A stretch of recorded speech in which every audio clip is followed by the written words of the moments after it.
पालघर जिल्ह्यातल्या ग्रामीण भागाची पाण्याची समस्या कायमची दूर व्हावी यासाठी पालघर जिल्ह्याचे खासदार हेमंत सावरा यांनी पुढाकार घेतलेला आहे। जलजीवन मिशन योजना आहे ती घराघरात पोहोचवण्याचा मानस आहे खासदारांनी व्यक्त केलेला आहे। हिवाळी अधिवेशनादरम्यान केंद्रीय जलशक्ती मंत्री CR पाटील यांची खासदारांनी भेट घेतली होती। दिल्ली येथे यांच्यात बैठक झाली आणि जलजीवन मिशन हा ग्रामीण भागातील सर्व घरांना वैयक्तिक नळ कनेक्शनद्वारे सुरक्षित आणि पुरेसे पिण्याचे पाणी उपलब्ध करून देण्याचा प्रोजेक्ट आहे आणि पंतप्रधान नरेंद्र मोदी यांचा हा ड्रीम प्रोजेक्ट आहे। लोकसभा मतदारसंघ पालघर जिल्हा दरवर्षी पाण्याच्या संकटाने त्रस्त होत असतो।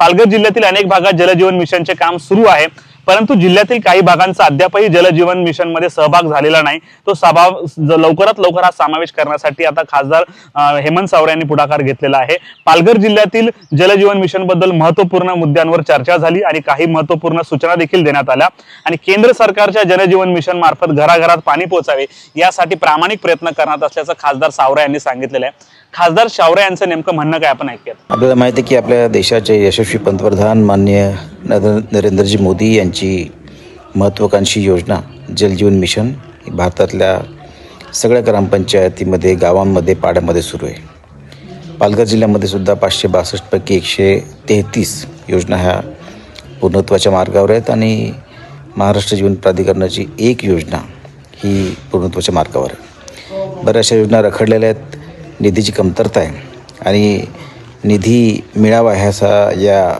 महत्त्वाच्या मागणीसाठी मी माननीय जलशक्ती मंत्री CR पाटील यांना भेटलो।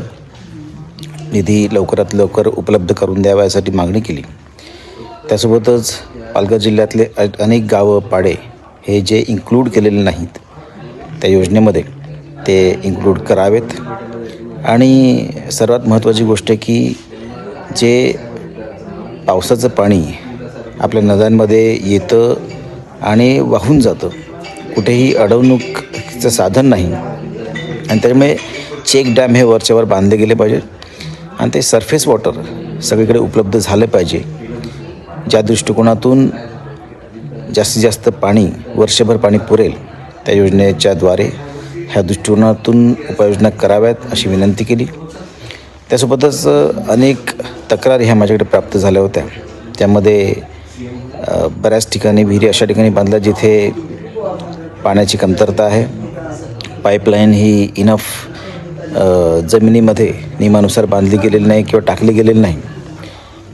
मोखाड्यामधल्या बऱ्याच तक्रारी आहेत की रोडच्या साईडलाच टाकल्या गेल्यामुळे फ्युचर एक्सपान्शनसाठी त्या प्रॉब्लेमॅटिक असणार आहेत। काही ठिकाणी ॲल्युमिनियमची टाकी ही बांधली गेलेली आहे आणि त्यामुळे अशा अनेक तक्रारी ह्या माझ्याकडे आल्या होत्या। ह्या दृष्टिकोनातून मी माननीय जलशक्ती मंत्री CR पाटील यांची भेट दिली आणि त्यांनी लागलीच सर्व अधिकाऱ्यांना याच्याबद्दल उपाययोजना करण्याच्या सूचना दिलेल्या आहेत आणि तक्रारींवर सुद्धा त्या निवारण करण्यासाठी त्या दूर करण्यासाठी संबंधित अधिकाऱ्यांना सूचना दिलेल्या आहेत। मला आशा आहे की जलजीवन मिशनचा जो रखडलेला निधी तो लवकरात लवकर आपल्या पालघर जिल्ह्याला मिळेल आणि ह्या योजना ह्या पूर्ण होतील आणि प्रत्येक हर घर जल हे माननीय पंतप्रधान नरेंद्रजी मोदी यांची जे स्वप्न आहे ते पूर्ण होईल असं मला निश्चित खात्री वाटते।